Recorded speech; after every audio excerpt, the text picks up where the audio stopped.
You're leaving the church once you figure this out. Once you actually see it for yourself, there's no turning back. You're done. Once you realize that all of the supernatural stories in the Bible are allegory, you are done. You can't stay because the people you thought were your friends and your family deny you and reject you like the stone that was rejected. Jesus said to build his church upon this rock, and what he meant by church was the spiritual kingdom, not a literal brick building. By no means is that what was meant at that time when Jesus said that. You become an outcast who has no one to talk to, no one to confide in, no one to relate to on these issues, because the people that are in that building, that fake church that Jesus was not talking about, that fake building, that brick building that they call a church and they all gather in and they get indoctrinated in, you find out that that is all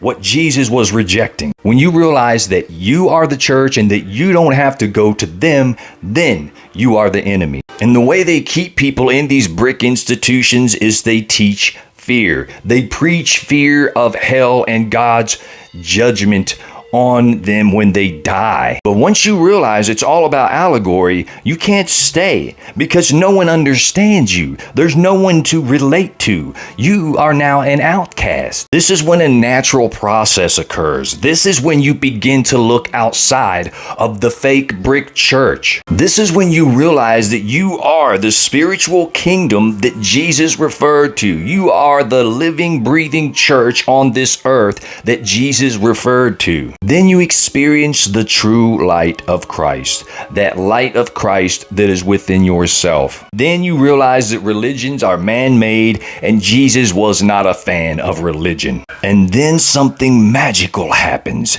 You begin to realize that you are more like the true Savior than the one they claim to worship and follow. You guys stay blessed.